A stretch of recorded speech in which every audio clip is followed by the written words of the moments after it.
신약을 보면 교회를 상징하는, 그리고 교회를 설명하는 단어들이 이렇게 몇 가지가 있는데요.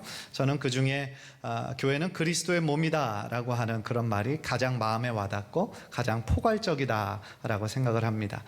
우리의 몸, 우리의 육체를 생각할 때 사실은 얼마나 복잡하고 얼마나 정교합니까? 우리가 의사가 꼭 아니라고 할지라도 우리들의 몸의 인체, 이 장기가 서로 아주 긴밀하게 연결되어 있죠.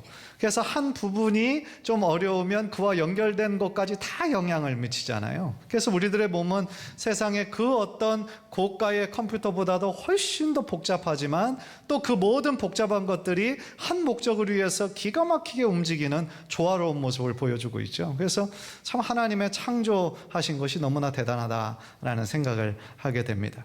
그런데 여러분, 우리들의 몸을 이루고 있는 이런 기관들이 한 마음으로 협력하지 않는다면 어떻게 될까요?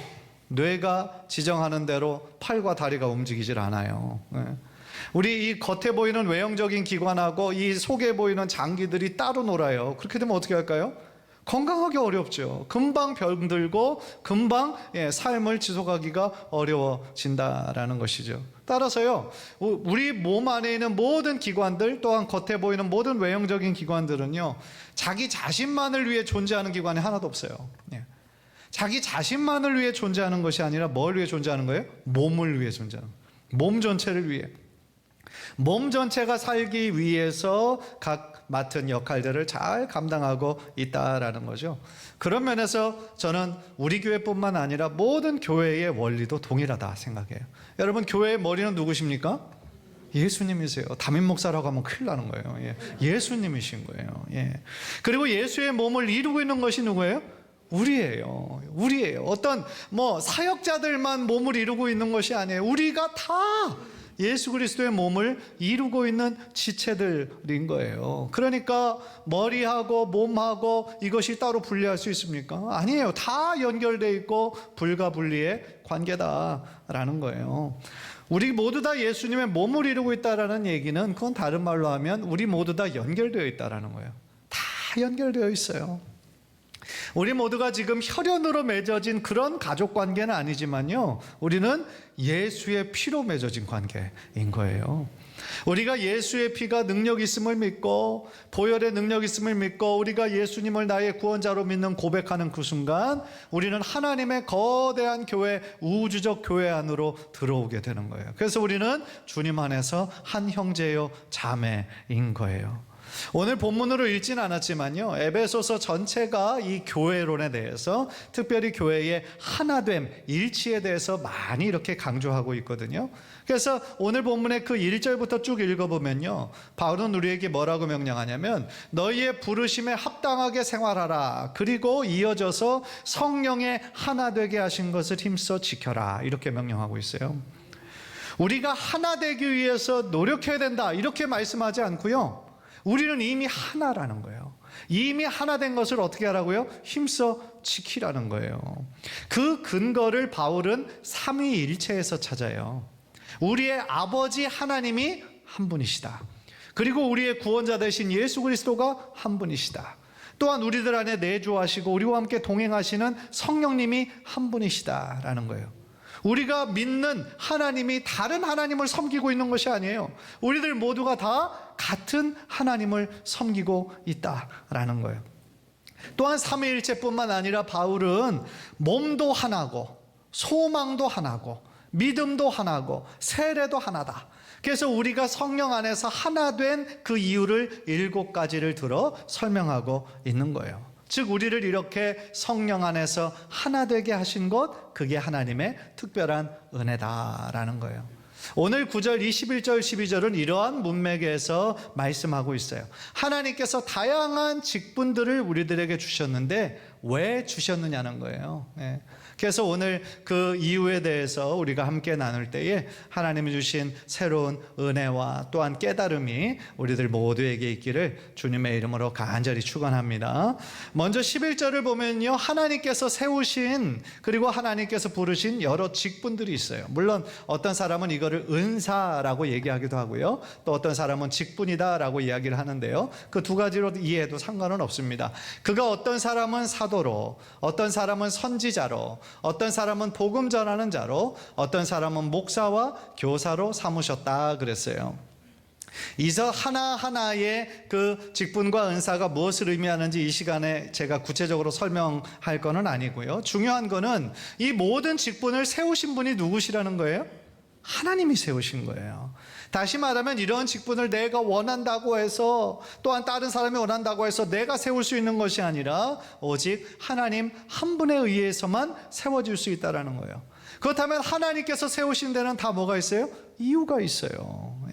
하나님께서 세우셨기 때문에 이 모든 직분은 무엇을 위해서 쓰임받아야 되냐면 교회의 유익을 위해 쓰임받는 그런 직분이다라는 거예요. 그리고 성령 안에서 우리 한 사람 한 사람을 더욱더 온전히 세우기 위해서 허락해 주신 직분이다라는 거예요. 그렇다면 하나님께서 교회 안에 이렇게 다양한 직분들을 세우신 목적이 뭘까? 12절에서 세 가지를 들어서 설명하고 있어요.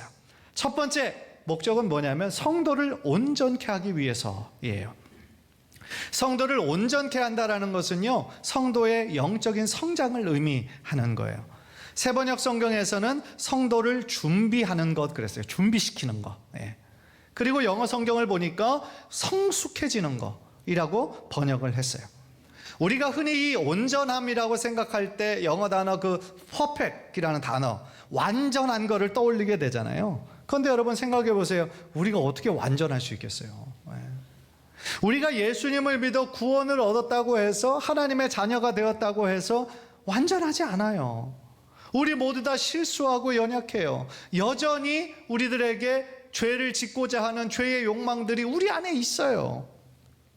그런데 예수님을 믿기 이전과 큰 변화가 우리 안에 생겼어요. 그게 뭐냐면, 그 전에 예수님을 믿기 이전에는 죄의 노예로 살았어요. 그래서 죄가 죄인 줄들 모르고 그 가운데 살았어요.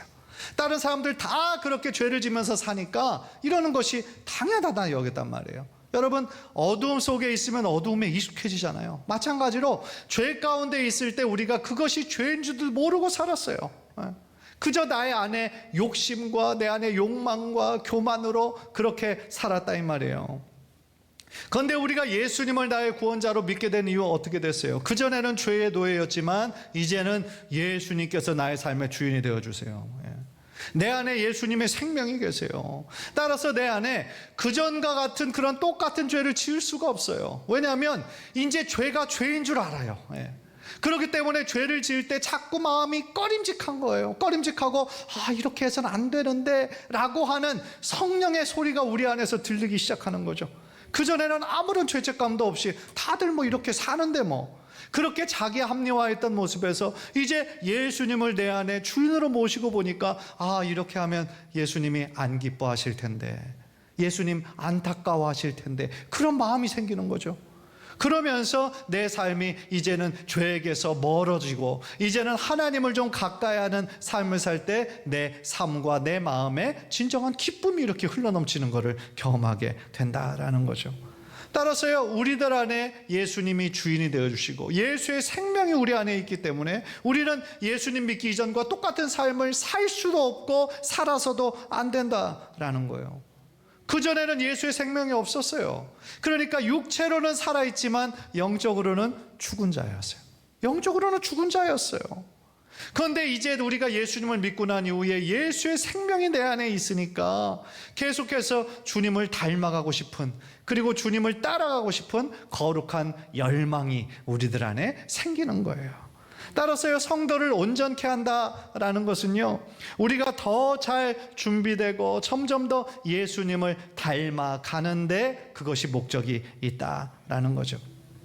다음 절인 13절을 보면 우리가 읽진 않았지만 그 온전함에 대해서 바울이 조금 더 구체적으로 이야기하는 구절이 있어요. 13절 보세요. 13절 한번 다 함께 읽읍시다. 시작. 우리가 다 하나님의 아들을 믿는 것과 아는 일에 하나가 되어 온전한 사람을 이루어 그리스도의 장성한 분량이 충만한 데까지 이르리니. 여기서 온전한 사람이 또 나와요. 그런데 온전한 사람을 이루는 방법이 뭡니까? 하나님의 아들을 믿는 것과 아는 일에 하나가 돼요. 무슨 얘기예요? 이것이요, 어떤 사람은 예수님을 믿는 그 믿음과 또한 하나님을 아는 일이 따로가 된다는 거예요, 이게. 어떤 사람은 착각하는 거예요. 내가 교회를 오래 다녔으니까 내가 하나님을 믿는 믿음이 크겠지. 아니면 성경 지식이 내가 많으니까 내가 하나님을 믿는 믿음이 크겠지. 그러나 그것이 일치하지 않을 수도 있는 거예요. 성경 지식이 많이 있어도 하나님을 향한 사랑이 식어 있으면 그거는 아무것도 아닌 거예요. 많이 알고는 있지만 삶의 순종으로 하나도 이어지지 않아요. 그러면 머리만 큰 기형적인 크리스찬이 되는 거예요. 따라서 온전한 사람을 이루기 위해서는 어떻게 되는 거예요? 우리가 하나님을 믿는 그 믿음과 또한 하나님을 아는 일에 어떻게 돼요? 하나가 되어야 된다라는 거죠. 그렇게 될 때 우리가 또한 우리 신앙의 목표가 뭐냐? 뒷부분에 나오는 것처럼 그리스도의 장성한 분량이 충만한 데까지 이르러야 된다라는 거예요. 따라서 우리가 하나님의 말씀을 읽고 가까이 하는 이유가 뭐겠어요? 성경의 지식을 하나 쌓기 위한 것이 아니라 우리의 믿음을 위해서이고 더 나아가 우리들의 삶의 변화를 위해서라는 거예요. 두 번째로 이렇게 하나님께서 교회에 다양한 은사와 직분을 허락하신 이유는요, 모든 성도들이 봉사의 일을 하기 위함이다 라는 거예요. 12절에 보면 이는 성도를 온전하게 하여 봉사의 일을 하게 하며 그랬어요. 우리 성도들이 예수 그리스도 안에서 성령 안에서 온전해지고 잘 구비되어지고 성숙해질 때에 우리는 여러 가지 봉사의 일을 하게 된다라는 거예요. 따라서요, 왜냐하면 그 봉사하는 것이 의무라서 하는 게 아니고 내가 해야 되기 때문에 억지로 하는 것이 아니고 그 봉사하는 것이 우리들의 삶의 기쁨이 되기 때문에 그래요. 그것이 봉사일을 통하여서 또 하나님을 향한 사랑이 점점 더 커져가기 때문에 우리는 봉사의 일을 한다라는 것이죠. 여러분, 하나님을 알아가면 알아갈수록 우리가 뭘 발견합니까? 정말 나 같은 죄인을, 아무 사랑받을 자격 없고 구원받을 자격이 없는 나를 하나님께서 이처럼 사랑하셔서 자신의 독생자 아들 예수 그리스도의 생명까지 우리와 맞바꿔 주신 그 사랑, 생각하면 우리가 어떻게 갚을 수가 있겠어요? 생각할 때마다 그 놀라운 하나님의 은혜와 사랑에 우리가 감사할 수밖에 없는 거죠. 따라서 하나님께 감사하는 마음을 담아 우리들의 마음으로 또한 우리들의 삶으로 교회에 필요한 구석구석에서 봉사하는 것이 우리들의 삶에 마땅한 하나님의 은혜에 대한 응답의 표현이다라는 거예요. 여러분 생각해 보세요. 교회에 많은 그런 봉사자들의 도움이 필요합니다. 이 일들은 다 하나님의 뜻을 이루는 중요한 도구고요, 또한 하나님의 교회를 든든히 세워져 가기 위한 목적이다라는 거예요. 예배를 위해서도 얼마나 많은 손길들이 필요합니까? 그죠? 찬양팀으로, 또 악기로, 음향으로, 또한 이렇게 찬양대로, 그죠? 여러 사람의 도움이 필요한 거예요. 또 예배하기 위해서 오시는 분들을 위해서 주차장에서부터 차량을 안내하고 또 주보를 나눠주고 안내하고, 또 새가족 팀원들도 있고, 이러한 모든 것들이 다 하나님의 영광을 위하여 하나님의 교회를 위해 필요한 거죠. 또한 교회의 중요한 존재 목적인 교육과 양육을 위해서 또 많은 교육부의 교사들이 필요해요.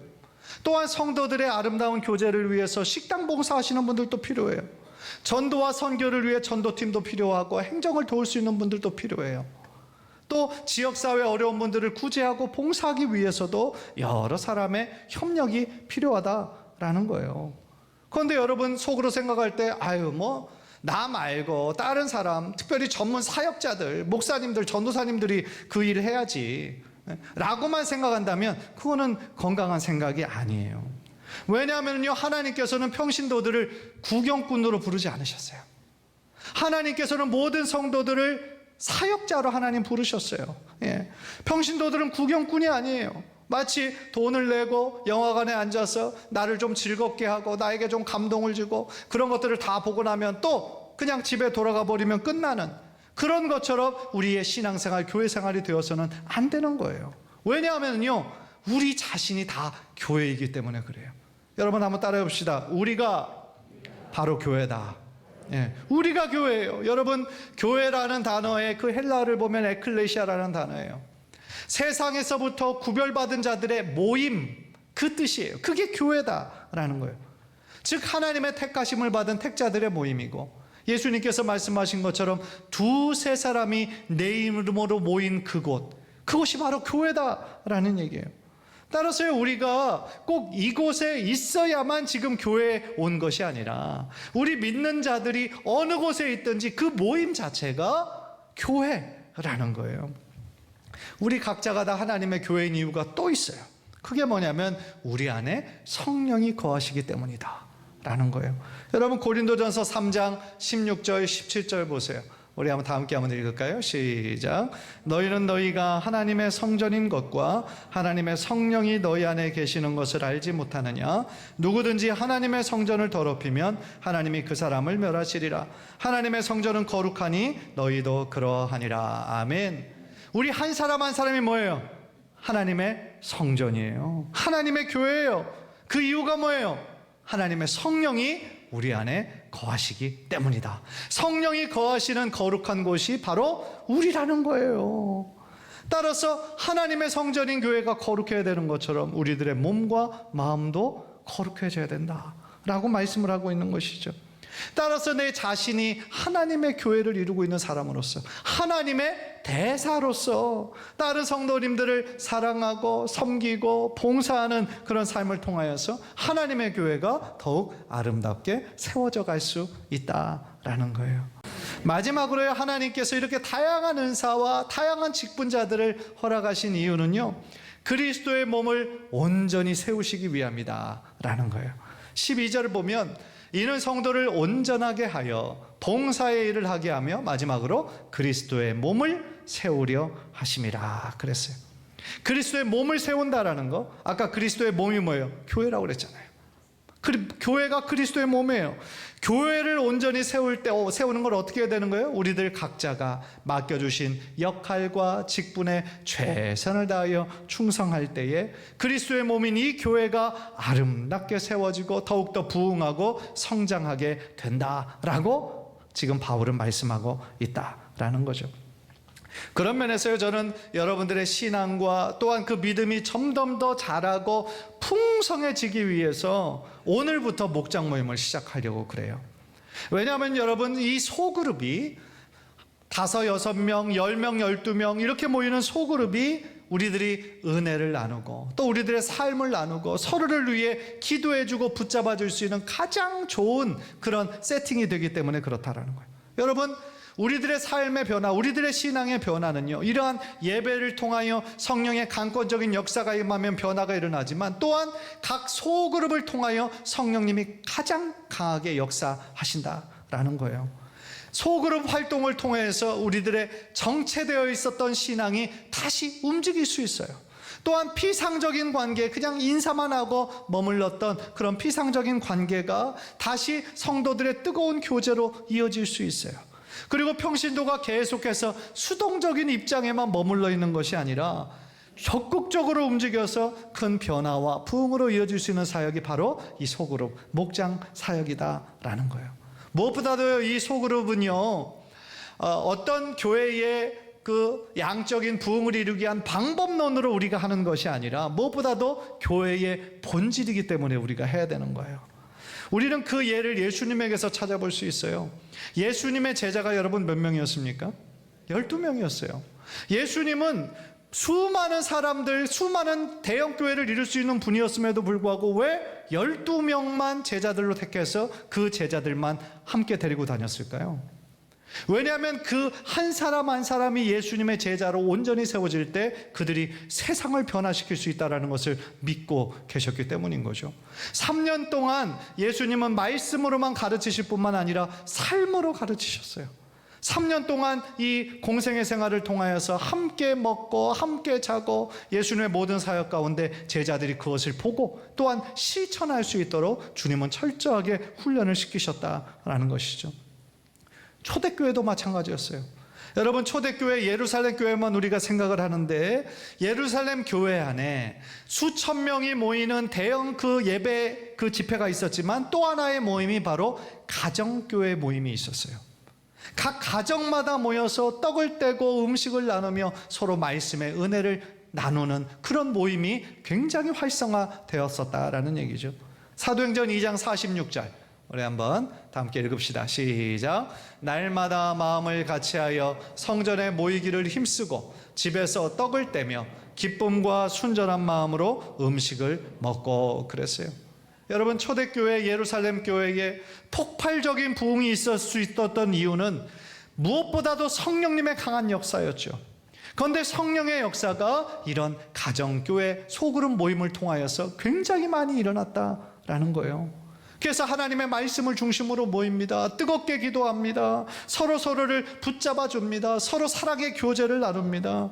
그래서 하나님께서는 그 모임을 통하여 날마다 구원받는 사람을 더하게 하셨다라는 거예요. 고린도 교회도 마찬가지였고요. 신약에 나오는 모든 교회들은 다 이런 가정교회 형식으로 되어 있었다라는 것이죠.